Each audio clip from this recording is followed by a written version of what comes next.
Seguimos revisando la situación que enfrenta Venezuela, ¿cierto? Lo que se espera para los próximos días en territorio venezolano. Y es por eso que a esta hora de la mañana ya está conectado con nosotros el académico del Departamento de Economía de la Facultad de Administración y Economía de la Universidad de Santiago de Chile. Nos referimos a José Noguera, a quien ya ven en pantalla. Muchas gracias, José, por conectarte con nosotros. Muchas gracias.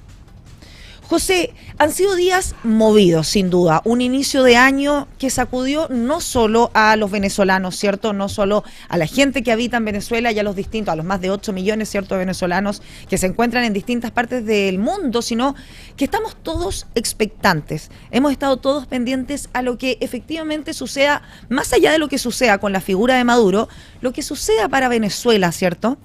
Lo que suceda en tierras venezolanas durante los próximos meses, durante este 2026. ¿Qué cambios esperarían ustedes a corto plazo? Bueno, a corto plazo yo lo que esperaría o lo que desearía es que simplemente esta pesadilla del chavismo, que ya lleva más de 25 años, se termine de acabar de una vez por todas. Que es una pesadilla no solo para Venezuela y los venezolanos, que por supuesto son quienes más lo sufren, sino para la región entera y para todo básicamente para el mundo occidental. Tú vives en nuestro país, ¿verdad? ¿Hace cuántos años tú migraste de Venezuela, por ejemplo?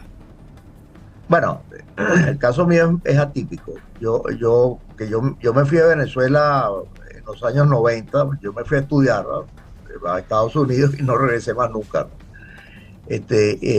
sino que me fui primero a Europa, después estuve en Estados Unidos de regreso, hasta que caí aquí en Chile en el año 2010. Perfecto, o sea, posibilidades de retorno, por ejemplo, viendo tu caso personal, posibilidades de retorno no hay. Es difícil por una combinación de factores, entre ellas no tanto por la profesión, sino sobre todo por la edad, ¿no? Que en la medida que uno va envejeciendo, bueno, moverse de un sitio para otro se hace más difícil, pero sin embargo no es descartable tampoco. Y además que has hecho quizás casi prácticamente toda tu vida en otros territorios. Por otro lado, ¿cierto? Se ha hablado de invasión, ¿cierto? Se ha tenido se ha catalogado de distintas formas la llegada de Estados Unidos a Venezuela, y Donald Trump ha sido enfático que su principal objetivo no son las elecciones en Venezuela, sino que es el petróleo. Lo dijo claramente. ¿Ustedes ven esto como una señal positiva? Mira, a mí me parece que puede ser un poco duro, porque Trump tiene un vocabulario de matón de barrio. Y eso es simplemente inaceptable incluso dentro de los mismos Estados Unidos. Dicho esto, el tema del petróleo en Venezuela es un tema muy sensible, en el sentido de que, bueno, hay una gran tradición de la presencia de las petroleras, sobre todo en sus comienzos, ¿no? Que muchos abusos de las compañías petroleras, pero que eventualmente eso se fue revirtiendo, hasta que el petróleo se nacionalizó en los años 70. Y en esta nueva etapa, digamos, durante el chavismo, simplemente se nacionalizó y a las petroleras se les indemnizó. Pero en esta nueva etapa, ya con el chavismo adentro, Chávez simplemente congeló todos los contratos que tenían la estatal Venezuela con las petroleras extranjeras, y básicamente los expulsó y los reemplazó por empresas chinas, rusas, etcétera, las cuales básicamente no tuvieron la capacidad de restablecer la producción como debió ocurrir. Y más bien lo que ocurre, adicionalmente, para poder controlar la empresa estatal, que la empresa estatal era como una especie, era bastante autónoma, así como lo es el Banco Central, pues. Simplemente despidió de la empresa a más de 20,000 trabajadores, en su mayoría ingenieros. Entonces, eso hizo que la producción petrolera fuera disminuyendo hasta que finalmente, ¡pum!, llegó a la situación donde está actualmente. Por supuesto, ya con la producción bastante disminuida, vinieron las sanciones estadounidenses y bueno, y se llegó hacia donde, hasta el punto donde está ahora. Dicho esto, tú tienes una situación donde Venezuela no produce, no llega al 1.000.000 de barriles diarios de petróleo. Estamos hablando de que los grandes productores, Venezuela tiene las reservas más grandes del mundo, pero el petróleo está bajo enterrado. Le producen 12, 15, 12, 14 millones de barriles diarios. Venezuela no produce ni siquiera uno. Y esto pasa, esta disminución, ¿cierto? Parte de ese uno, bueno, esa disminución es lo que te dije, simplemente expulsaron a las compañías extranjeras y despidieron a más de 20.000 trabajadores de la petrolera venezolana, principalmente ingenieros y técnicos, simplemente para poder lograr un objetivo político, que era meterle la mano, o sea, tener un control político ese fue Hugo Chávez, de la estatal petrolera. Y de ahí en adelante la producción empezó a caer de una manera sostenida hasta que llegó hasta los niveles donde está ahora. Lo que hace que ahora, cierto, esté prácticamente congelada la empresa estatal de petróleo en Venezuela. Se produce muy poco, unos 300.000 barriles que todavía produce Chevron, que Chevron, bueno, se quedó, no lo expulsaron, sino fue la única que se quedó, pero muy disminuida y sobre todo explotaciones de empresas chinas. PDVSA propiamente dicho, que es la estatal venezolana, produce muy poco, si es que produce algo, ¿no? Pero buena parte de ese, o casi todo eso que se produce, va bien sea al consumo interno o a pagos que se le hicieron a China por préstamos que hizo China a Venezuela, estando todavía Hugo Chávez en vida, y que Venezuela se comprometió a pagarlo a lo largo de muchos años, va a tardar varias décadas en pagar eso, pero lo paga con petróleo. Perfecto, o sea, prácticamente la totalidad, ¿cierto?, se usa en consumo interno, ¿cierto?, que es bien baja la cuota finalmente que queda en territorio venezolano. Por otro lado, la llegada de Estados Unidos como quizás un socio estratégico, como un socio inversionista, ¿ustedes cómo lo ven? Mira, mi opinión personal es que simplemente tienen que establecerse nuevas políticas que permitan la contratación de servicios, como se hizo en el pasado, de empresas extranjeras. Y servicio puede ser incluso como un pozo petrolero y extraer petróleo de allí. Pero el petróleo sigue siendo venezolano. Lo que uno contrata es el servicio, y por supuesto ese servicio se paga, típicamente se venía pagando con parte del mismo petróleo que se extraía. Y de esa manera, digamos, a tratar de aumentar la producción lo más posible. Fíjate tú que Venezuela en algún momento fue el país más rico de la región. Hoy en día, bueno, más bien es uno de los más pobres. Se le llamaba el Miami de América Latina. Yo mismo he sacado la cuenta varias veces. De hecho, tengo un libro que toca el tema con profundidad. Que es que Venezuela, o sea, quitando la posibilidad de inversiones adicionales como el dinero que los mismos venezolanos repatrien, o inversiones que vengan a desarrollar la infraestructura, las comunicaciones, o no sé, la inteligencia artificial, otras industrias, etcétera, o simplemente que se restablezca el parque industrial de Venezuela, que simplemente durante todos estos 25 años de chavismo se desmanteló total y absolutamente. O sea, las industrias completas exportadoras desaparecieron. Sin contar eso, solo contando la producción de petróleo. Venezuela logra aumentar la producción de petróleo, digamos, a 10 millones de barriles diarios, que todavía no lo convertiría en el país más rico del mundo. Y ya Venezuela cómodamente sería el país más rico de América Latina otra vez. Y esas son metas que si bien parecieran que son muchas, si hay un marco jurídico adecuado, simplemente es una meta que es posible. Claro, no va a alcanzarla de inmediato, pero alcanzarla de un plazo, digamos, de, no sé, 10 años, por decir una cifra, ¿no? Una cantidad de años. Por supuesto, hay que ver cuáles son las condiciones del mercado, etcétera, etcétera, pero son cosas que son posibles de hacer, no es algo que es tan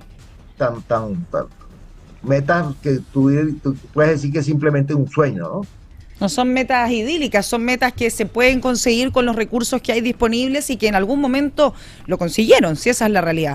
Con la inversión adecuada y con la tecnología adecuada. Y el gran problema de Venezuela es que no tienen ni lo uno ni lo otro. Por de ahí la importancia de buscar colaboración con las transnacionales, llegar a acuerdos con las transnacionales para restablecer la producción. Eso pasa precisamente, ¿cierto?, por la empresa estatal, la actualidad, ¿cierto?, lo que enfrenta actualmente la empresa estatal, esto que hablábamos, que no tiene personal, no tiene recursos, y también se ha dejado, como se dice en buen chileno, quizás se ha dejado mucho estar. ¿A qué te refieres? Por lo que es difícil, ¿cierto?, que vuelva a operar con esa efectividad que lo hacía en años anteriores, como en las condiciones que se encuentra actualmente. No, PDVSA es una empresa semifantasma, ¿no? O sea, que opera por inercia lo que opera. Es muy poco realmente lo que opera directamente, sino lo que hace es que, como en el esquema anterior, hay otros que sacan el petróleo, se lo entregan a PDVSA y PDVSA lo mercadea, ¿no? Por lo menos esa función la sigue teniendo, pero no tiene la capacidad de invertir. Hay muchísimos pozos de petróleo que simplemente están abandonados y han sido desvalijados.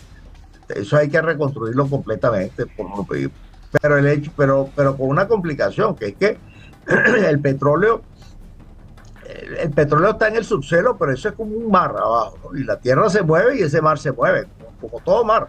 Pero ese es un mar donde hay mucho petróleo, pero hay petróleo y arena, hay azufre, hay agua, y de todo.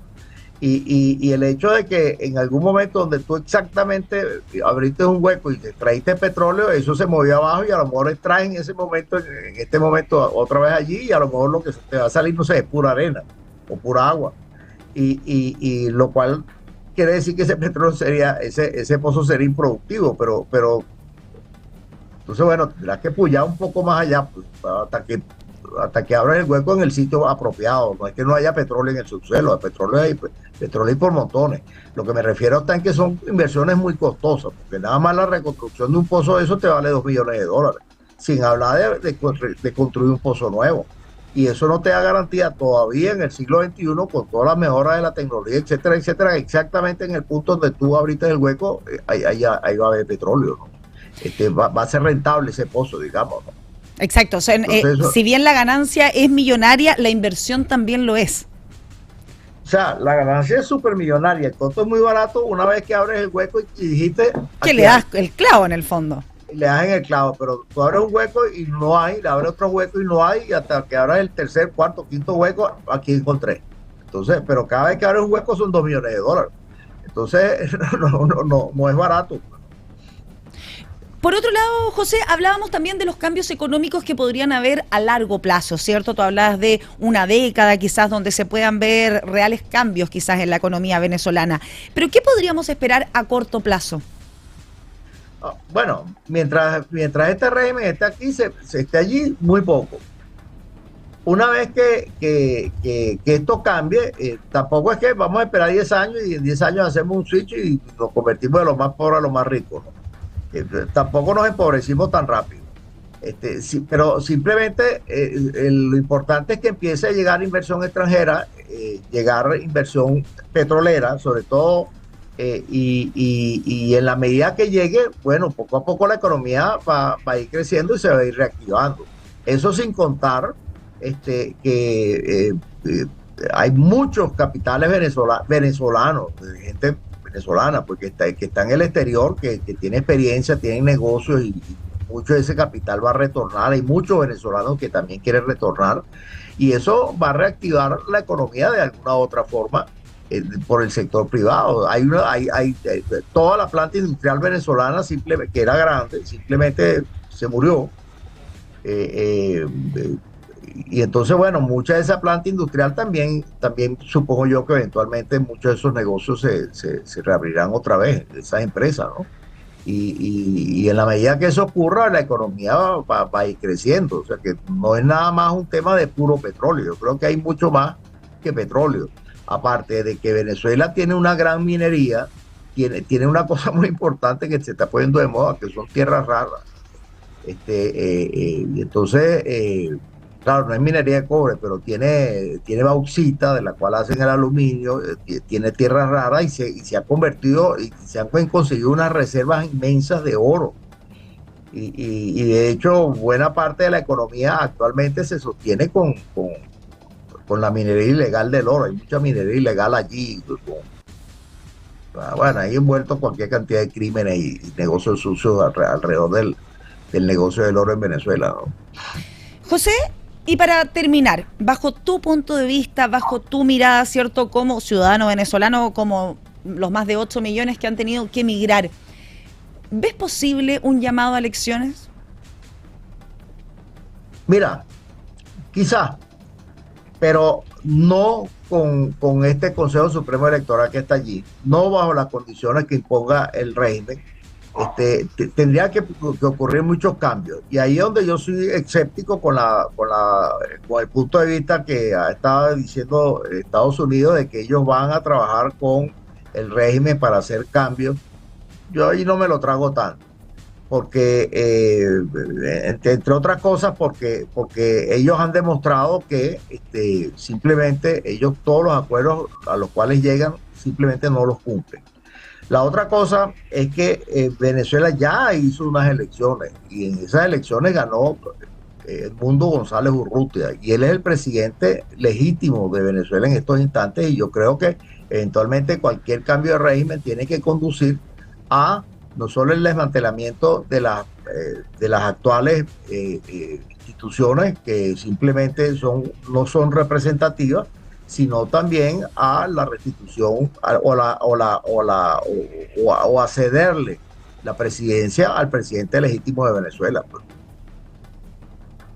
José Noguera, académico del Departamento de Economía de la Facultad de Administración y Economía de la Universidad de Santiago de Chile. Te agradecemos tu participación en Pura Noticia Matinal durante esta mañana y esperamos tenerte en una próxima oportunidad acá en puranoticia.cl. Ok, muchas gracias. Muchas gracias, José.